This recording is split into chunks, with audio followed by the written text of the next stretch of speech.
Sedekah tidak cuma berhenti di dalam bulan Ramadan. Wah, nih, kalau kita kupas ayat-ayat sedekah banyak sekali. Keutamaan ayat sedekah nanti kita bahas di tema-tema berikutnya. Yang khusus bahas tentang sedekah, saya hari ini berbicara secara general, secara umum, motivasi-motivasi secara umum. Nah, ini akan luar biasa kalau kemudian ada yang disebut dengan komitmen, atau kalau dalam bahasa motivator itu biasa disebut dengan proklamasi diri. Nah, jadi ibarat orang itu seperti kupu-kupu. Nah, kupu-kupu kepompong Ramadan. Ini kalau istilahnya adalah kepompong Ramadan. Selama Ramadan ini diri kita itu masuk di dalam kepompong Ramadan, kepompong ulat, kepompong. Masuk di dalam kepompong selama berapa hari itu ngapain saja? Mereka berproses menempa diri, masuk kawah candra di muka, pelatihan tarbiyah diri, sehingga memantapkan komitmen perubahan itu. Selesai kepompong ini kemudian berproses selama beberapa saat di dalam kepompong itu, maka nanti akan keluar. Selesai. Keluarnya apa? Sahabat-sahabat semuanya, akan keluar menjadi kupu-kupu. Nah, kira-kira apa coba rasanya? Melihat ulat dengan melihat kupu-kupu. Nah, pasti beda. Ulat itu kita ketika melihat, wah jijik, takut, wah kita nggak berani mendekat. Tapi kalau lihat kupu-kupu, ya Allah, kupu-kupu yang berwarna-warni, kupu-kupu yang cantik, kupu-kupu yang indah, kita senang, ingin sekali kupu-kupunya itu dikejar. Nah, kita itu pribadi-pribadi yang mestinya menjadi kupu-kupu. Setelah kita kemudian menempa diri dengan beristighfar, meminta ampun, meminta kepada Allah ampunan. Nah, di dalam doa-doa Ramadan besok dibahas lah di dalam program Fikih Ramadan secara khusus begitu. Itu banyak doa-doa Ramadan yang kemudian kita ucap.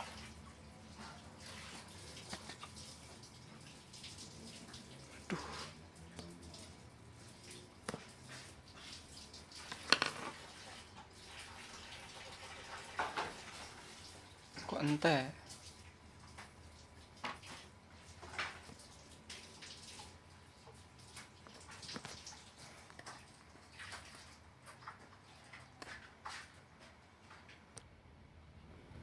Tadi sampai di poin yang berkaitan dengan komitmen selama pasca Ramadan. Nah, kalau kemudian ini sudah kita rancang hal-hal ini yang tadi saya sampaikan jadi rancang dengan baik, kita nanti keluar dari Ramadan itu akan, dan kupu-kupu ini harus bertahan memberikan kemanfaatan, memberikan kebaikan. Kita menjadi insan yang alumnus Ramadan itu punya kebaikan yang terpancar di masyarakat. Kita punya kontribusi yang ada di masyarakat. Kenapa? Karena sudah dididik di tarbiyah Ramadan. Di tarbiyah Ramadan kita ditempa sedemikian rupa, ada perubahan-perubahan yang kemudian kita dapat. Rasakan coba sahabat-sahabat semua ya. Jangan sampai Ramadan kita itu hanya biasa-biasa saja di Ramadan yang setelahnya. Ya, pokoknya puasa, sahur, buka, sudah begitu aja aktivitasnya. Yang tidak ada peningkatan dari Ramadan ke Ramadan. Yang tidak ada hal yang kemudian kita bisa rasakan spesial dari Ramadan. Bagaimana kita bisa merasakan? Coba evaluasi Ramadan kita tahun lalu. Coba kalau mungkin masih ingat, direnungkan. Ramadan tahun lalu kita tuh ngapain saja? Ramadan tahun lalu itu kita dapat apa? Ramadan tahun lalu itu kemudian kita beraktivitas apa? Nah, coba kita evaluasi. Kemudian nanti kita kondisikan di Ramadan ini untuk berbeda dari Ramadan tahun lalu. Nah, kalau Ramadan tahun lalu karena mungkin saya ilmunya masih terbatas, Ramadan tahun lalu mungkin saya masih belum banyak dapat input, ya saya ngikutlah kayak Ramadan yang lainnya. Bahkan mungkin Ramadan itu ya malah banyak jalan-jalannya. Kayak dulu itu kan ada ngabuburitnya, banyak datangin buka puasa sana, datangin buka puasa sini. Nah, kalau hari ini nanti kita mungkin situasinya akan berbeda. Ini kesempatan kita untuk merefleksikan Ramadan kita tahun lalu, kemudian apa yang nanti akan kita buat nilai tambah, nilai lebih di Ramadan ini. Nah, ini penting sekali bagi kita. Nanti kalau sudah tadi komitmen yang terakhir tadi saya sampaikan tentang komitmen perubahan apa yang akan kita lakukan pasca Ramadan, itu nanti kita pakai sebagai rumusan untuk Ramadan tahun depan. Ternyata ini yang sudah saya ubah, sehingga nanti selama setahun itu kita menjadi pribadi yang berubah, menjadi pribadi yang baik, bertambah baik, menjadi pribadi-pribadi yang lebih baik. Ya tadi saya simpulkan secara sederhana, kalau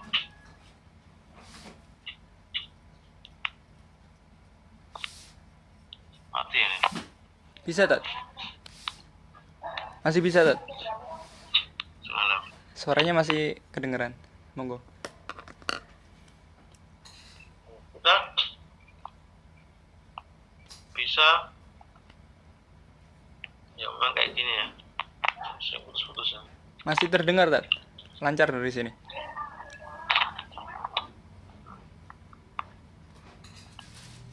Ya.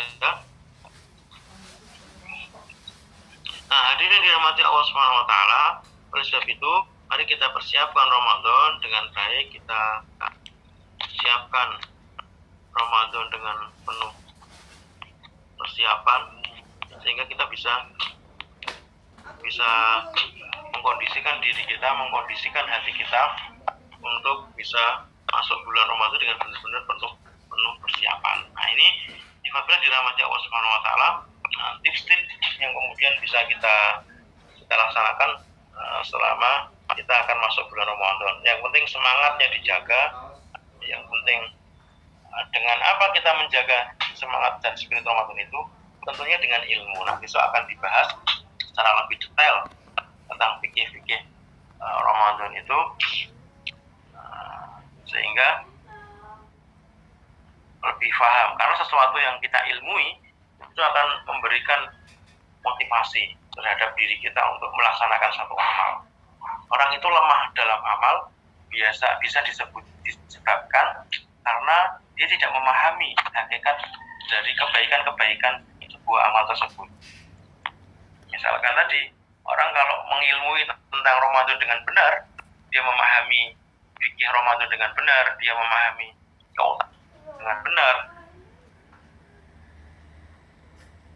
ya meraih Ramadan ini dengan penuh, dengan totalitas. Karena tidak ada jaminan di tahun-tahun ke depan itu masih bisa bertemu dengan Ramadan.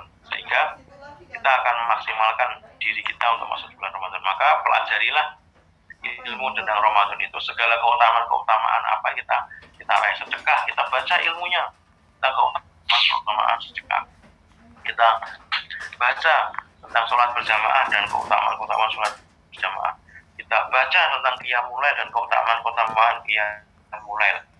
Nah, kita ilmu ini karena motivasi baik dalam diri kita itulah hadir dan muncul dalam kesadaran diri, self awareness. Saya disebut dengan self awareness, kesadaran diri yang kemudian bisa membangkitkan semangat ibadah dalam diri kita, yang bisa mendorong stimulus dalam diri kita itu dalam ibadah kepada Allah Subhanahu wa taala. Oleh sebab itu, hadirin dirahmati Allah Subhanahu wa taala, mari kita siapkan diri.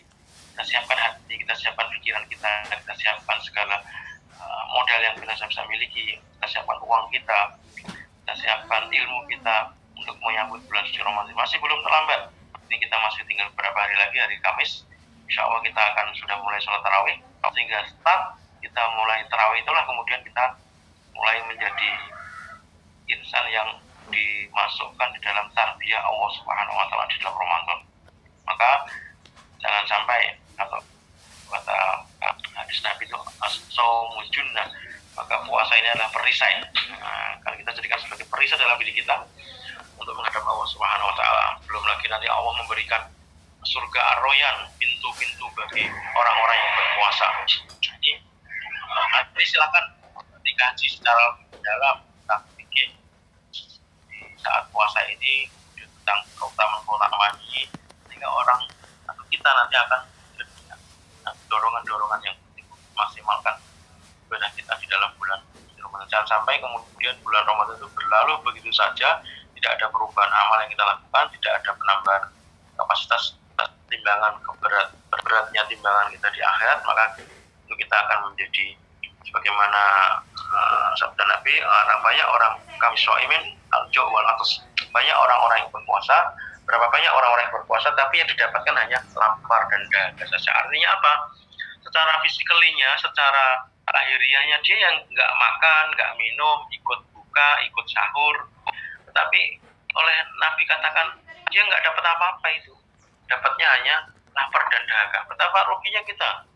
Yang apalagi kemudian menjadikan satu dalil yang sering dikembangkan di masyarakat, walaupun ini sebenarnya bukan hadis yang sahih, yaitu puasanya orang yang berpuasa adalah ibadah. Nah, ini sering di tidurnya orang yang berpuasa adalah ibadah. Nah, ini kan sering digembar-gemborkan atau sering disampaikan sehingga wis aku turu wae.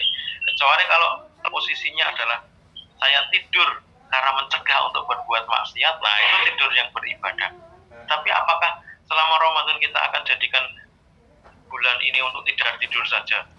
Kita lewatkan habis sahur tidur, habis subuh tidur lagi, nanti habis zuhur tidur lagi, habis asar karena nggak kuat nunggu buka puasa tidur lagi. Nah, berapa ruginya kita kalau hanya selama Ramadan itu hanya untuk tidur saja, hanya untuk tidur saja.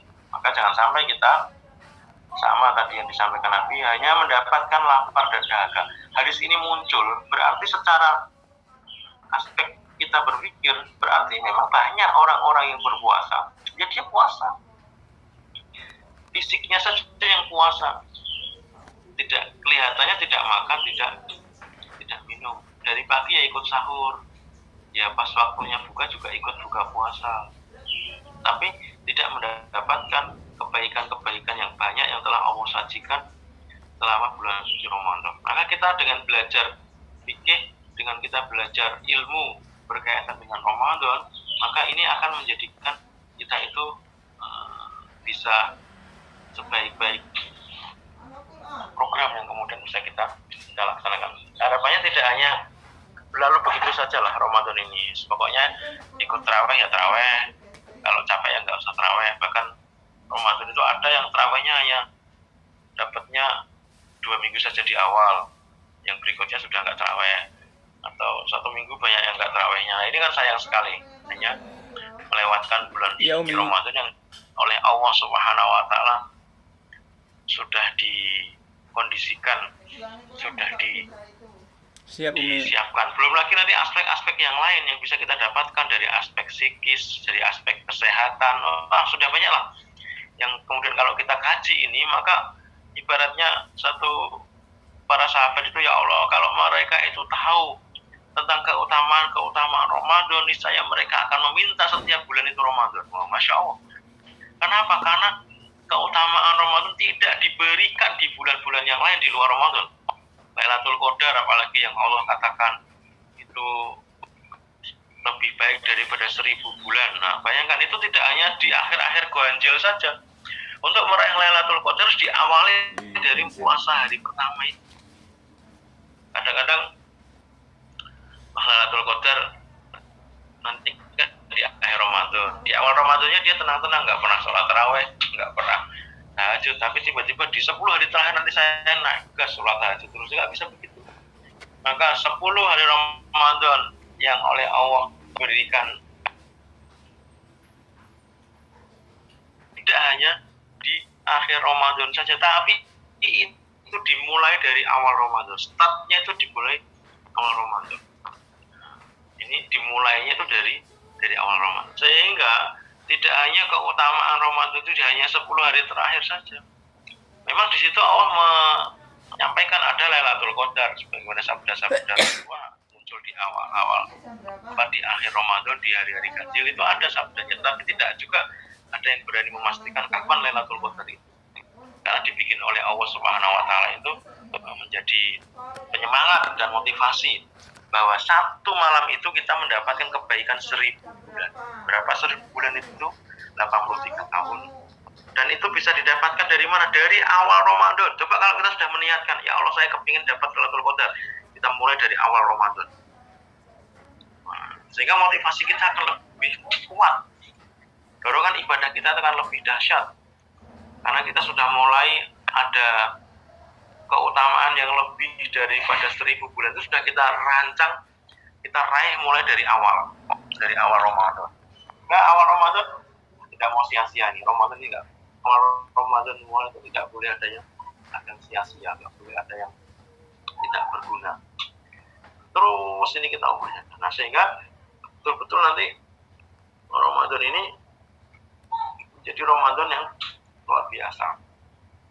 Kalau misalkan ada kapasitas yang kita naikkan dalam diri kita di dalam Ramadan ini, hafalan kita mau kita naikkan, kemudian pemahaman hadis pada Rasulullah SAW lewat kecintaan kita kepada Rasul itu kita naikkan lewat apa? Lewat kita belajar hadis dalam Ramadan ini. Maka Masya Allah itu, maka mahabbatullah itu betul-betul tadi di awal kata Ibnu Taimiyah, rasa cinta itu, mahabbatullah itu menjadi tangga untuk ma'rifatullah.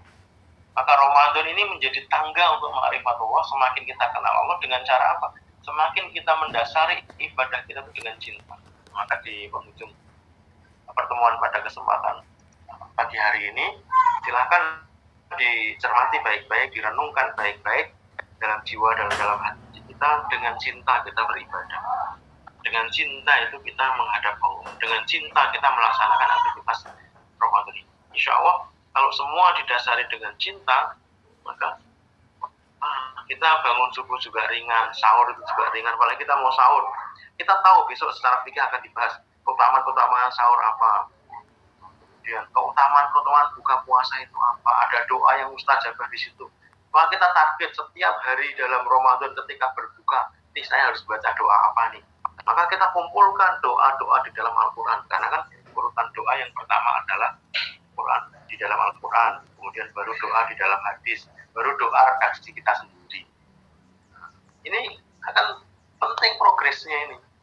Kalau kemudian tidak punya perencanaan ketika mau buka puasa, ya sudah cepat-cepat buka. Nah, memang hadisnya mensegerakan buka. Tapi kalau tidak tahu SOP-nya, bahwa di situ ada keutamaan yang Allah berikan sebelum berbuka itu, nanti dibahas secara fikih yang lebih detail.